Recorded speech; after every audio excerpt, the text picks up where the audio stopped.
Shalom, shalom, Miss Baqhar. Welcome to Samara's Yasharal, a watchwoman on the wall for the children of Jacob. Thanks for joining me again. It's your sister Rayah. Salam and Baruch to Yasharal in all four corners of the earth. All praises to the Most High YAHUAH, and glory to our Mashiach Yahusha, our King. Welcome. Today we are going to be touching a subject called Ain't No 400-Year Prophecy. And I coined this phrase because it was a phrase that the brothers over at TEOTW, Brother Jacob and Brother Tayu, as they were giving their prophecy about the 400-year prophecy, they got a lot of pushback on that it wasn't a 400-year prophecy, that nothing changed. But as we can see, currently there are a lot of changes going on. So I hope they're okay with me borrowing their Ain't No 400-Year Prophecy quote. But anyway, the Most High put current events in the heavens for all to see back in 2024.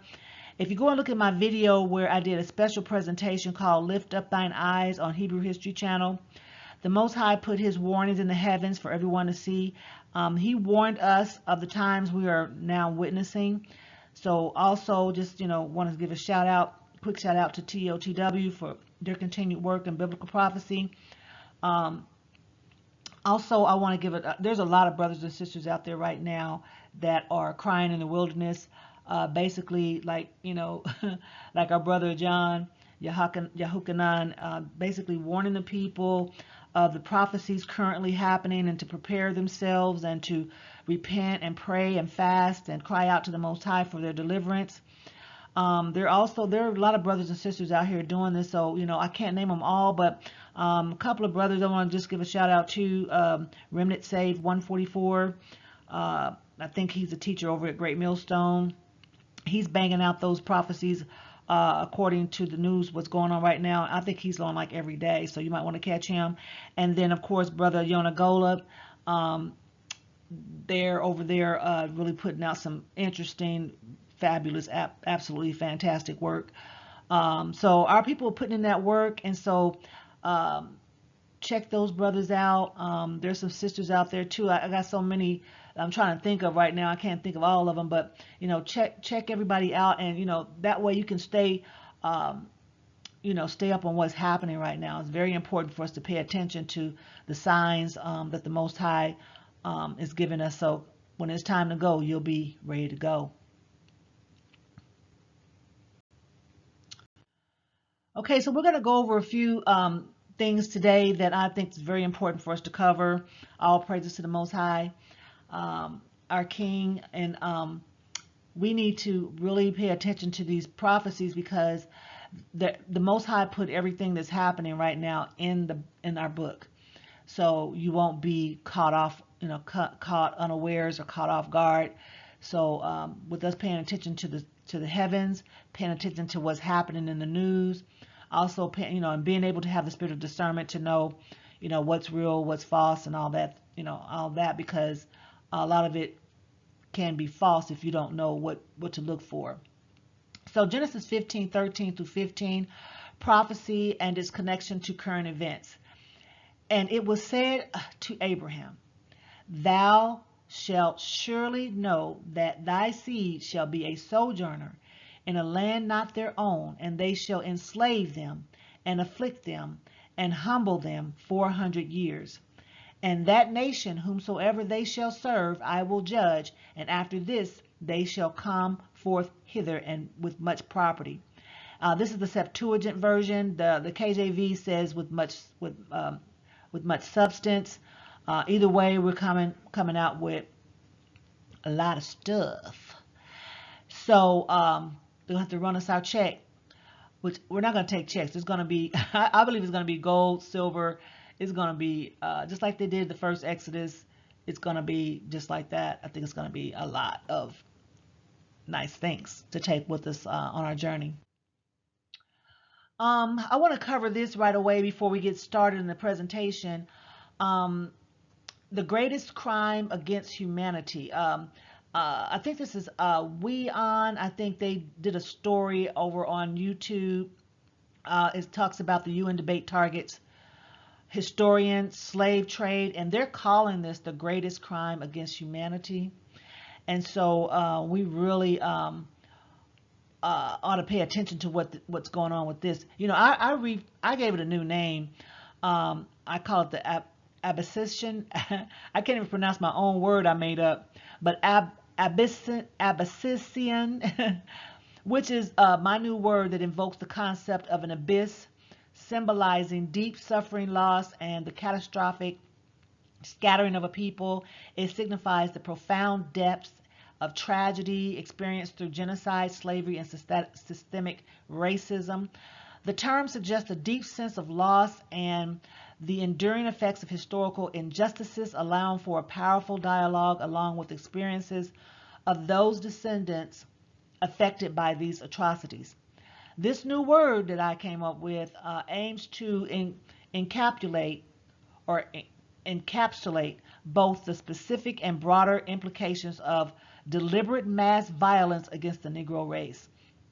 So I'm also going to touch on the Negro Arab slave trade as well as the Atlantic slave trade, because they both had a profound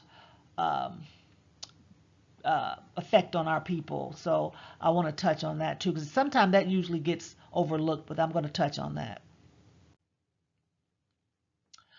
They're calling this the greatest crime against humanity. I really like this because they are giving it a name that it needs to be. This was the greatest crime against humanity. Let me read this, what this article is saying. Let me touch on what it says. It says, African nations are pushing for an international resolution that could label the transatlantic slave trades as the greatest crime against humanity in history. And they are preparing to put Britain's role directly under the spotlight. Ghana is expected to introduce the resolution at the United Nations later this month on behalf of the African Union. This proposal seeks formal recognition of the European transatlantic slave trade as an historic crime of unprecedented scale, pointing to its vast human toll and its long-lasting economic, social consequences. I'm going to put mental consequences too. So, you know, we've mentally been destroyed by this. For generations, it has affected us.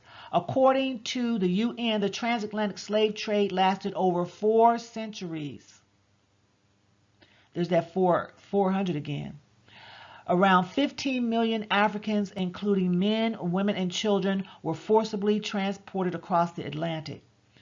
Yeah, this was an atrocity, and they're naming this exactly what they should name it: the greatest crime against humanity ever in history. Ever in history.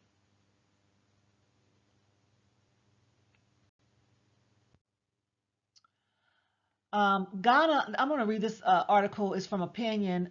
This article was on March 16, 2026. It says, Ghana brings slavery reparations debate to the United Nations as Africa strengthens its demand for historical justice. Now, I want to say this, and I hope I'm not stepping on anybody's toes when I say this, but no disrespect to anyone. But if you believe that you are a native to this land, to America, or native to the Americas, then of course this is not gonna this is not gonna affect you, or this is not gonna include you in this what they're doing in Africa.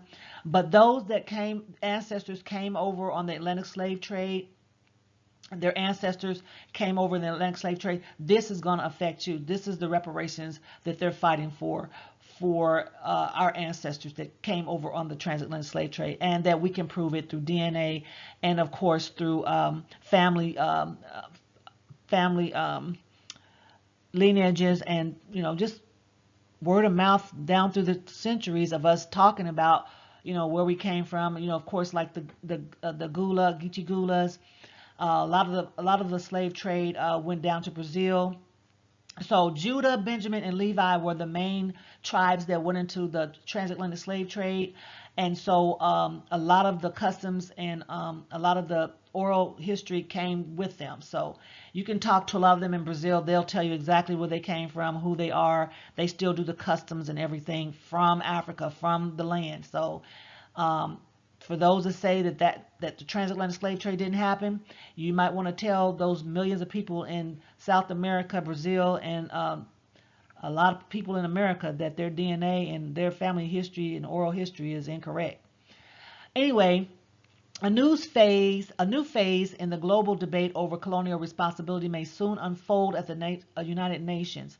Ghana has announced that it plans to submit a resolution to the UN General Assembly recognizing the transatlantic slave trade as the greatest crime in human history and calling for international discussions on reparations.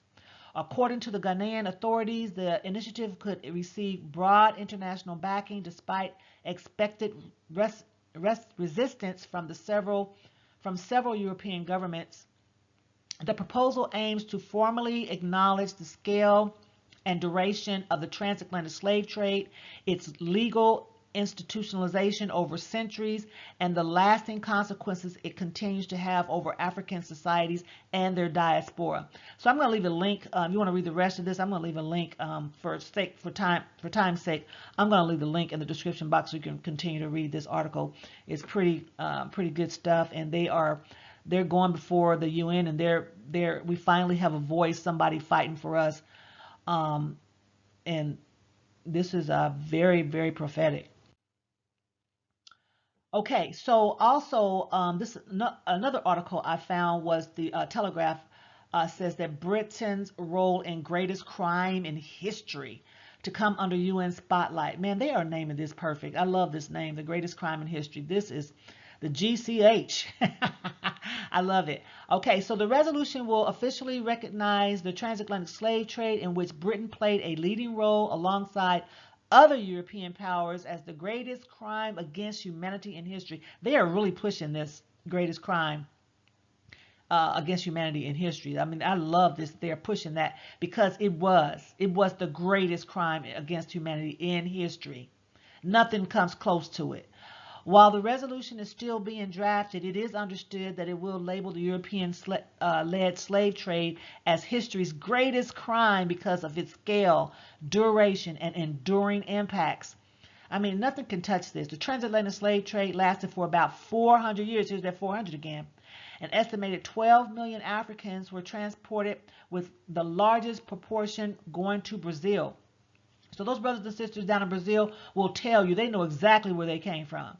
They kept their oral traditions. They kept their oral knowledge. They will tell you where they're from. They can tell you exactly where they came from. And about those ships, just like the Nina, Pinta, and the Santa Maria, you know, hey, those ships just fizzled out. And a lot of the slave ships were sank because they were trying to erase, like they're trying to do now, erase their crimes. So this presentation agenda is understanding Genesis 15, 13 through 15, biblical context and prophecy, exploring the 1619 captivity narrative, historical and imaginative perspective, Deuteronomy 28 curses and their removal in 2019 off of the children of Jacob, prophecy fulfillment in modern news, Hebrews returning to their original land. That's coming up. So ain't no 400-year prophecy, even though that's kind of a sarcastic saying, but for the ones that said there's no 400-year prophecy, stay tuned. I'm going to prove to you that this prophecy is happening right now. Okay, so understanding the biblical context and prophecy of Genesis 15, 13 through 15. During the time that Abram received the message from the Most High telling him that his future descendants would be scattered to the four corners of the earth and enslaved due to their disobedience must have seemed impossible to imagine because his wife Sarah was barren and he was childless. So I'm sure he was like, wow, how is this going to happen? How are my ancestors going to be scattered and all over the earth? I mean, how is that going to happen? I don't have a son yet. After the fall of, so let's start with this. So after the fall of the temple, let's just do a brief synopsis of this because I'm not going to go really deep for the sake of time. But after the fall of the temple in 70 A.D., Roman General Titus besieged Jerusalem during the first Yahudim revolt, leading to the destruction of the Second Temple. After months of fierce fighting, the Romans breached the city's defenses, resulting in widespread slaughter and the temple's burning. This marked the end of the sacrificial system central to the people of Yasharal to worship on high feast days, causing lasting customs and cultural consequences for the Hebrew people, who mourned this loss annually on Tisha B'Av, which is Tish B'Av, or 9th of Av, which is the morning of the destruction of the temple on the 9th day of the 11th month. Now, some people commemorate this and some people don't, but it's up to you if you want to. It's not a feast day, but just to commemorate it and fast maybe on that day, and just do some meditation and prayer on that day for our ancestors, that the Most High has mercy on them.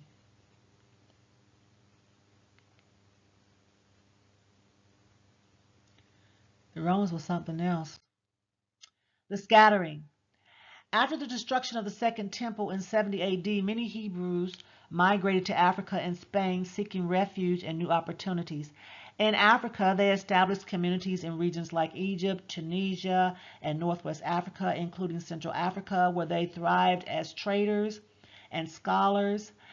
This also, the so-called Bantu migration pattern, these are the same people. They have the same migration pattern, DNA, customs, and laws, statutes, commandments, saying they circumcise on the 8th day.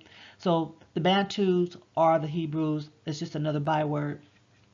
In Spain, Hebrew communities began forming in places such as Safar, contributing significantly to cultural and intellectual life during the Yahudim Golden Age. The Hebrews had a golden age too in the Iberian Peninsula. These migrations laid the foundation for vibrant Hebrew cultures that would influence the regions for centuries. The Black Jews, also known as the Afro-Jews or Sephardic Jews, established communities in several towns across Spain. Some notable locations include Toledo, a major cultural hub known for its intellectual and religious diversity. Seville, of course we know about Seville, a significant center for trade and commerce where many Yasharalite families flourished. Granada, home to a vibrant community, especially before the Catholic monarchs expelled Jews in 1942 or the Hebrews in 1942. Cordoba, renowned for its rich Hebrew history, including the famous philosopher and physician, I'm going to try and get this name right, Maimonides, I think I got that right. Barcelona, a key city for Yahudim life in the crown of Aragon. These towns contributed to the rich tapestry of Hebrew culture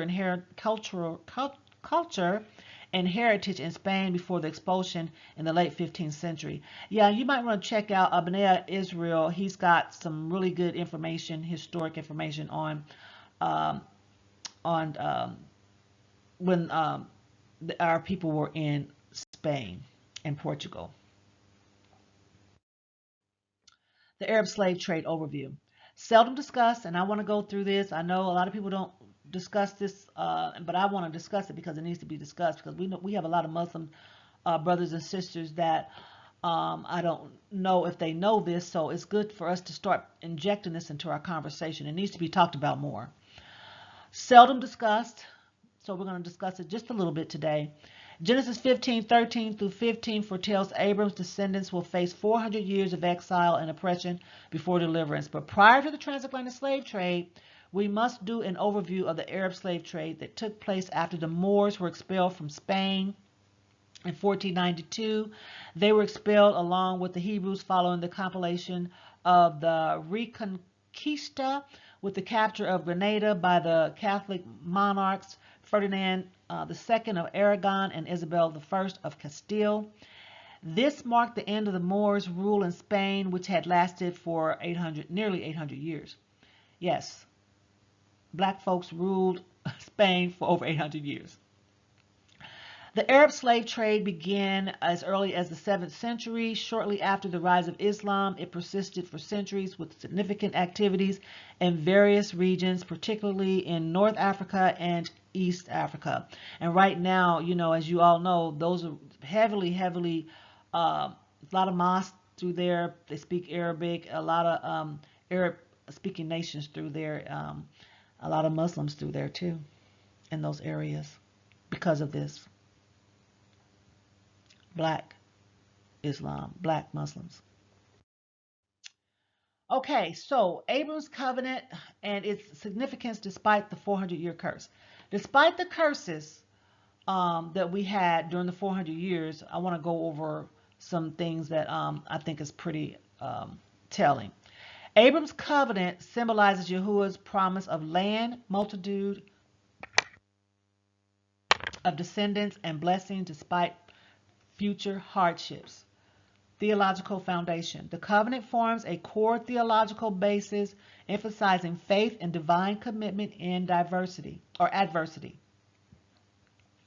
Historical and spiritual impact. The covenant influenced Hebrew identity and followers of HaMashiach salvation typologies through literal and allegorical views. So even though we had the 400-year curse on us, we still stay connected to the Most High. We still were very spiritual people. Very spiritual. West Africa, the kingdom of Judah, Benjamin, and Levi. After the temple fell in 70 AD, the Hebrew diaspora also went into northwestern and western regions of Africa, where they established kingdoms and economies in agriculture, gold, and iron trades. They were iron workers. Also, thriving villages and cities. They build a lot of things, just like they build, just like the Hebrews built everywhere they go. They build cities. They build monuments and cities. They build big, big things. They're very, very talented people. We are. A lot of the inventions in America right now, I'm going to say 80% of the inventions of America are by the Hebrews. Thriving villages of the city. As the Hebrew kingdoms grew in wealth and prestige, they began to mix with the aboriginals in nearby villages and cities. Although the Hebrew customs, laws, and statutes and commandments forbid such practices, they began to once again fall away from the teachings of Torah, as they do now. Genesis 15:13 through 15. The Yahudim were soon infiltrated and sold into slavery. First the Arabs, then the Greeks, Portuguese, and then British, America, and French. Negro land. And there's the kingdom of Judah right there. That's where they came in at, right there. They came all along the coastline there and started taking Judah, Benjamin, and Levi. The decree goes out. Pope Alexander VI issued the decree known as the Inter Caetera in 1493. This papal bull granted Spain and Portugal the authority to conquer non-Christian or Catholic lands and subjugate their inhabitants, which included the capture and enslavement of the Hebrews in Africa. This decree played a significant role in the European colonization in the Americas' efforts as well.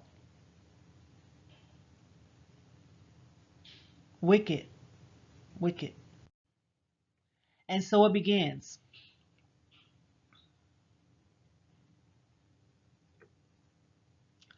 They start to come after us, and they sent out the slavers, and they came for us.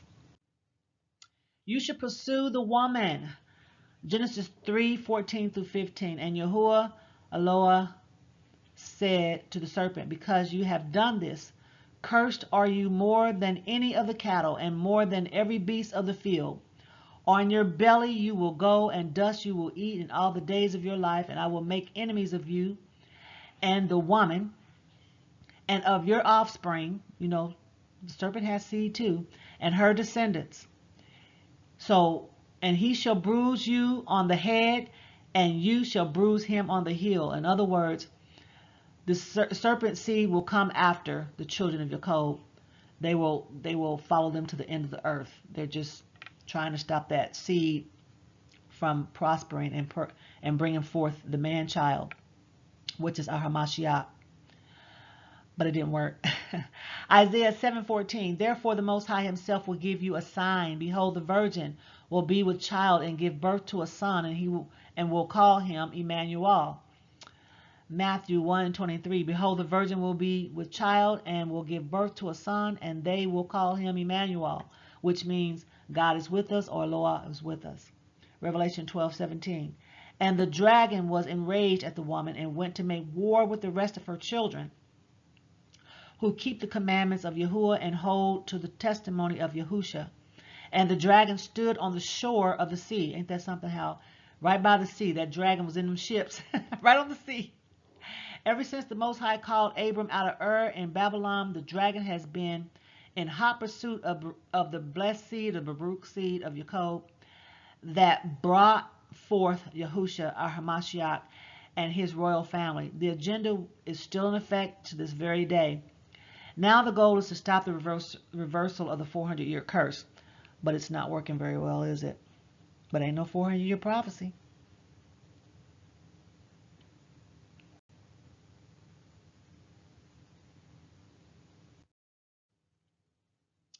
The 1619 captivity narrative, historical perspectives. The first slaves arrived in Virginia in 1619. Those ships, you all know the story of the ship basically stole these slaves from another ship and took them out and brought them to the Americas.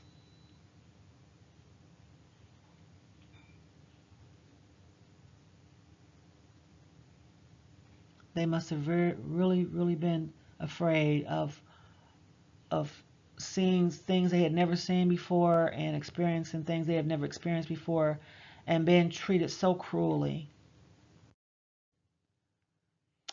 The 1619 event and its association with Hebrew identity.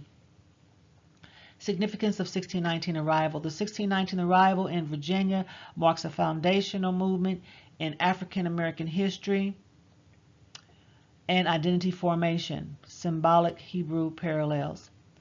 The strong interpretation connects the 1619 event to Hebrew captivity narratives, symbolizing an extension of the biblical exile continuation.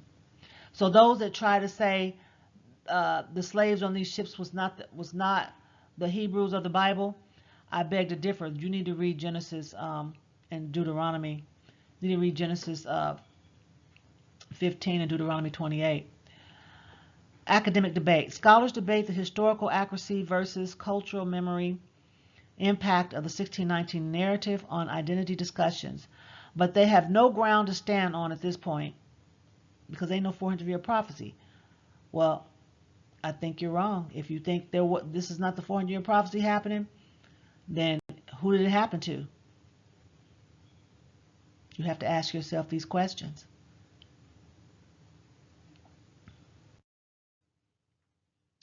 Modern claims connecting 1619 to biblical prophecy. Biblical prophecy reference. Genesis 15:13 through 15 prophecies, captivity, enslavement, affliction, and liberation mirrors the biblical context to African American history. I mean, they fit like a glove. Modern interpretation. Religious and activist circles alike now view 1619 as the fulfillment of biblical prophecy impacting African American identity. You even got those that were totally against that narrative now are on board and saying, yeah, you guys are the people. Theological debate. These prophetic connections are not metaphorical, they are literal, and for me, no longer a subject to debate among theological scholars. The European Jews are now admitting that the African American Negroes brought over in the transatlantic slave trade are in fact the true Hebrews of the Bible. So in my view, the debate is over. Okay, so I don't know if you all remember this, but H.R. 1242, also known as the 400 Year of African American History Commission Act. Now, why would they do this? This is biblical. This is Genesis. This is it. This is the Genesis 15 prophecy. In 2019, the current president signed H.R. 1242, also known as the 400 Years again of African American History Commission Act. This bill established commission to commemorate the 400th anniversary of the arrival of the first enslaved Africans in North America, recognizing their contributions to American culture and history. The commission was tasked with planning events, activities, educational programs to honor this significant milestone. We also had a lot of, between 2014 and 2019, we had a lot of prophetic things happening, like the signs in the heavens. Like I said, check out my channel, Hebrew History channel, and look at the video called "Lift Up Thine Eyes." I go through these prophetic signs that were in the heavens during these between 20, I think it was like 2014 to 2019, and we are still seeing prophetic things in the heavens. The Most High is still warning us and letting us know that He's there. He hasn't forgotten. He has not forgotten His people. Signs in the heaven. Right after the 2019 New Year, time seemed to have sped up and the world stopped and shut down. Remember that? CV-19, the pandemic. This plague caused worldwide impact. CV-19 spread rapidly across the world, leading to coordinated international responses, unlike earlier pandemics that were often more localized. Economic shutdown. The CV-19 measure led to a more profound economic impact affecting virtually every sector globally. I'm going to say we're under a dome. We're a flat surface under a dome. We're not on a globe. So resulting in unprecedented unemployment rates and economic contractions, those birth pains. I put that contraction there because that's what they were, contractions. They still are. Widespread economic shutdown. The CV-19 measures led to a more profound economic impact affecting virtually every sector worldwide, resulting in unprecedented unemployment rates and economic contractions. I want to say that again. Contractions, birth pains. Deuteronomy 28 curses and their spiritual removal in 2019. Leading up to 2019, there was a great American awakening for millions of Hebrews. I was one of them that awakened in 2017. Deuteronomy 28 outlines the blessings for the obedience to Aloha or God and curses for the disobedience of His people. Prior to 2019, the Most High put signs in the heavens during this time aimed at symbolically remove these curses. It's like symbolically removing the curses and to seek healing and restoration for His people. So He put the signs in the heavens to show you, okay, these things are happening, they're ending, and these are the things to look for. Look up, look up, look up. Revelation 12 sign. I don't know if you all remember the Revelation 12 sign, but that was a profound sign in 2017. That was to me, that was the sign that your captivity is ending. His people were engaged in prayers, assemblies, and discussions, and emphasizing reconciliation, healing, and reconnecting to the Most High. These events resonated with those who felt a historical and spiritual connection to the sacred text, aka the Bible. After 400 years of much suffering, finally redemption was found and realized in Deuteronomy 29 and 30. So at that time, around 2019, a lot of us were waking up and going back to the law, statutes, and commandments, reconnecting to the Most High. Curse reverse. Curses overview. Deuteronomy 28, 15 through 48 curses for disobedience exchanged hands to the others and was now in the hands of those that had enslaved the children of the Most High. Disobedience starts with life aspects like failing agriculture, plagues, economic woes, pestilence, blindness, and madness. That's the start of it. You'll start to see these things as your curse on you. Nations shall rise against thee. Deuteronomy 28, 49 through 50. The Most High shall bring nations against thee from afar, from the end of the earth, as swift as the eagle flieth, a nation whose tongue thou shalt not understand, a nation of fierce countenance, which shall not regard the person of the old, nor show favor to the young. In other words, you're going to have visits from armies from other nations speaking other tongues other than English. You're not going to understand them, but they're going to come down on you, on your nation.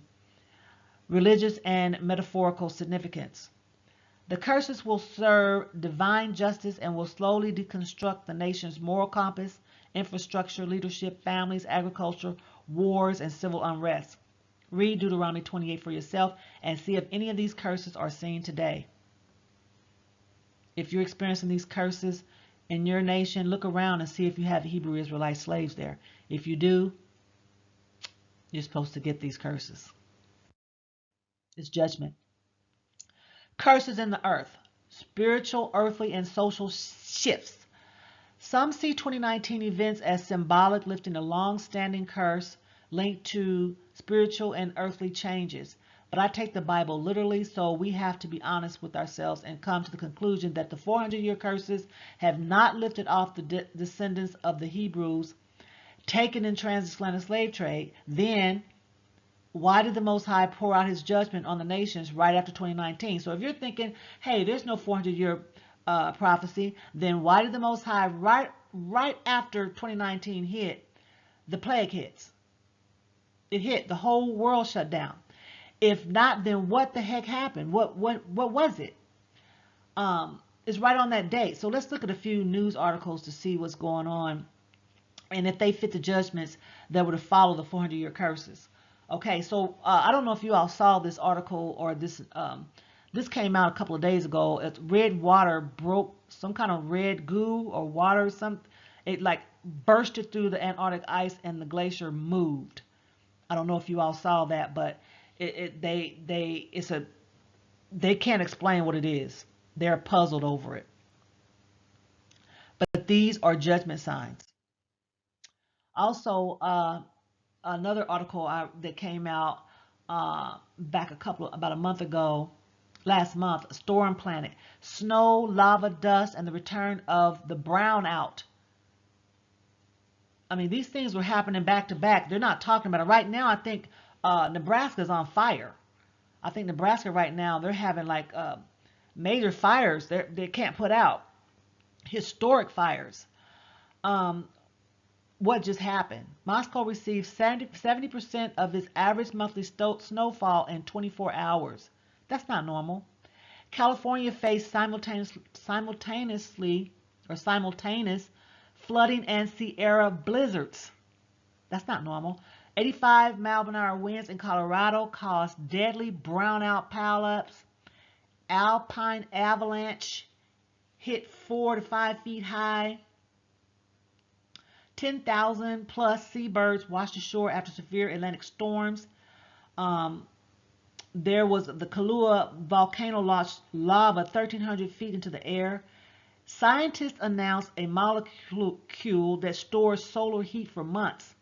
Different continents, same volatility, but so they're not understanding what's going on. The scientists are trying to figure out what's happening. So they're trying to say, well, maybe it's because the molecules are stored in the heat, the months of different continents, or maybe they're trying to come up with what's going on. They don't know, but I can tell you what it is. It's the 400-year prophecy.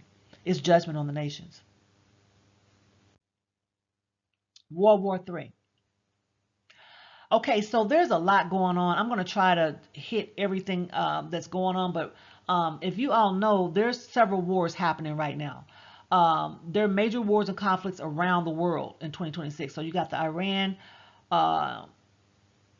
West Asia, and United States going on. You got the Ukraine-Russia war going on. You got the Sudan war going on. It's a civil war. You got Myanmar. That's a civil war. You got the Democratic Republic of Congo, Rwanda, and you got the Afghanistan, Pakistan. They're fighting. Also, what about, let's see, they're starting to fight. They're starting to come against Cuba, Mexico, Venezuela. I mean, it's just, Taiwan, China. It's a lot of stuff going on right now. There's a lot of wars breaking out. In 2026, major ongoing conflicts include the Western Asia war involving the United States. Okay, you know who that is. Iran and Hezbollah, as well as the Russian-Ukrainian war. Other conflicts are occurring in Sudan, Iraq, Cuba, Mexico, Taiwan, China, Turkey, Pakistan, Yemen, Yemen, Arabia, NATO, and various regions facing insurgency and political unrest. Ain't no 400-year prophecy? Joel 3, 2-4. For behold, in those days and in that time, when I shall bring again the captivity of Judah and Jerusalem, that's the northern and southern tribes, I will also gather all nations and bring them down into the valley of Jehoshaphat, and will plead with them there for my people and for my inheritance, Yasharal, whom they have scattered among the nations and parted my land. They chopped up the continent of Africa. That's parting the land. That's a landmass that has been parted. Okay. 400-year prophetic curses in the news. Revelation 17:16. The scarlet beast and his 10 horns all hate the prostitute. They will strip her naked and eat her flesh and burn her remains with fire. This is going to happen right here. It's already happening. They're starting to hate the whore, and they're starting to separate from her. Gulf allies disappointed U.S. didn't notify about the Iran attacks. So they were caught off guard, and they're not happy about it because a lot of their stuff got attacked.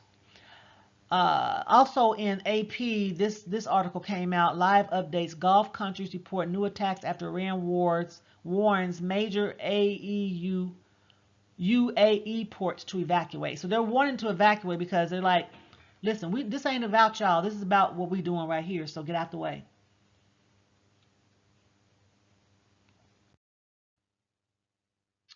Prophecy fulfillment and modern news. Hebrews returning to their own land. Ezekiel 20:34. And I will bring you out from among the people, and will gather you out of the countries wherein ye are scattered, with the mighty hand and the stretched out arm, and with fury poured out. So I don't know how the Most High is going to do it, but there is going to be a second Exodus, and I don't know if we're going to go in ships.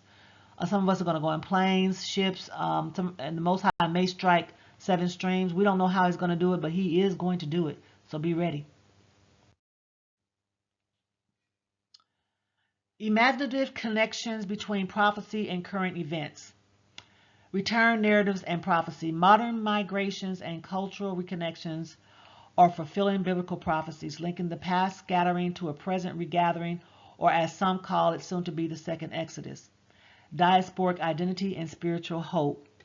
These connections strengthen diasporic identities and inspire spiritual hope among some Hebrews today. Impact on views about the news of the day. Interpretations of prophecy influences, I'm going to say religious discord, because there's a lot of religious people. They need to come out of religion, but anyway, it causes discord and political perspectives, sometimes leading to confusion. Religion confuses people because it's religion. But I see our people on one accord for the first time since 2019. It's beautiful to see. There are a few that are still trying to sow discord among the brethren, but for the most part, I see the awakened and asleep Hebrew speaking with one tongue. This is not our fight. We out of it. We waiting on the Most High. Contemporary news related to the return narratives. Return migration initiatives. Groups self-identifying as descendants of biblical peoples participate in return migration and growing Aliyah movements worldwide back to Africa. Cultural restoration efforts. Awakened Hebrew communities engaged in reviving ancient traditions, statutes, Hebrew customs and practices, and cultural traditions, like, of course, keeping the feast days linked to their ancestral biblical heritage. Keeping the biblical feast days, we are doing those things. We are doing the best we can. We don't know exactly. I don't think we have the exact dates down when to do it, because we're in the Western Hemisphere, but we are trying our best, and the Most High sees that. Media coverage and controversies. News media portray both support and controversies around these return narratives and their social impact. But the two sticks are coming back together despite the efforts of some to keep us apart. Now I see those that are asleep and those that are awakened are all on one accord. They want to go back. They want to go home. They want to leave. They want to leave Babylon. Ezekiel 37:17 to 23. And join them one to another into one stick, and they shall become one in thine hand. The Most High is going to gather his people in both sticks together. He's going to bring them together. Now, I don't know if you all have seen this article. It's France 24 article. It says, home at last. Ghana grants citizenship to another 150 members of the African diaspora. So a lot of the nations are offering citizenship to the African diaspora, those that came over on the transatlantic slave trade. Now, those that say they are indigenous to the land and they never were out of this land, that they are originally from this land, then you're probably not gonna get the citizenship because your DNA probably doesn't connect you to Africa. So so this doesn't apply to you. But they are, you have to get your DNA tested if it connects to West Africa or to the western coast of Africa or any of the African nations, then you are eligible for African citizenship. So they're working on an African citizenship. The African Union is working on an African citizenship. So that's going to be really cool when they get that. And Jeremiah 29:14 through 15, and I will be found of you. In other words, you're going to find the Most High. You're going to remember him, says Yahuwah. And I will turn away your captivity, and I will gather you from all the nations and from all the places where I have driven you, saith the Most High. And I will bring you again into the place where I caused you to be carried away captive. So he's going to take us back where he got us, where we were from the west coast of Africa. He's going to take us back there, because ye had that's going to be part of the wilderness, because ye have said, Yahuwah hath raised us up prophets in Babylon. So this is a clue that we're in Babylon. If he says he's going to raise us up, we're not in our own land. If he says he's going to raise us up and we're going to remember who we are in the land of Babylon. So that lets you know we're not in our land. So I know I talked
talk fast. I wanted to get through this, but the U.S. has a official apology. They have given us official apology.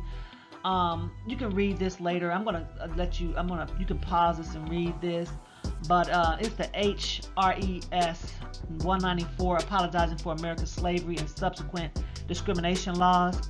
But they're gonna have to do more than that, because the Most High said that He's gonna bring us out with great substance. So they have apologized, but they're gonna have to give reparations as well, or substance of great substance.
So, in conclusion, integrating ancient prophecy with contemporary insights.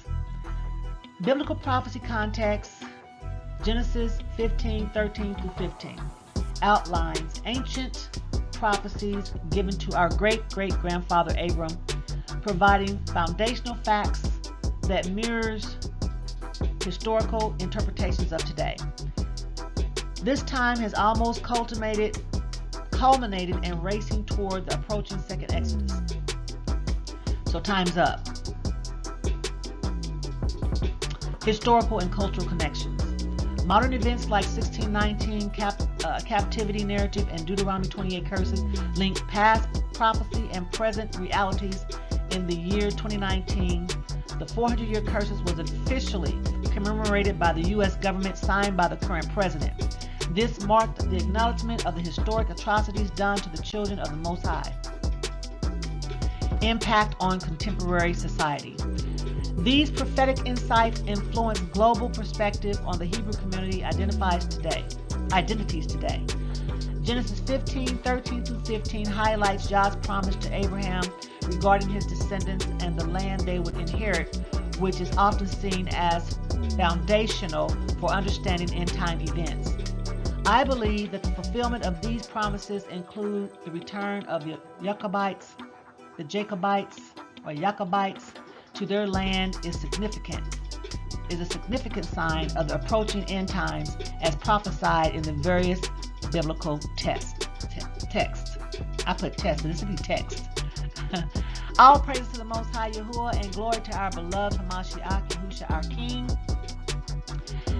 I want to leave you all with this scripture right here, Ezekiel 37:21, and say unto them, thus says Yahuwah thy Eloah, or God, behold, I will take the children of Yasharal from among the heathen, whither they be gone, and will gather them one on every side, and bring them into their own land.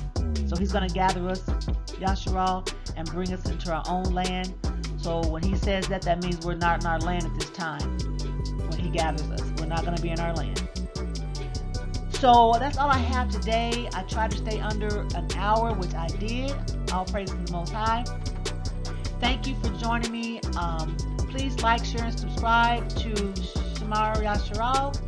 And I enjoyed bringing this presentation to you. Hey, family, look up, pay attention, keep your eyes open, keep your head on a swivel.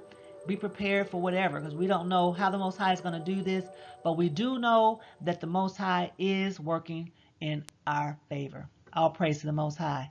Shalom.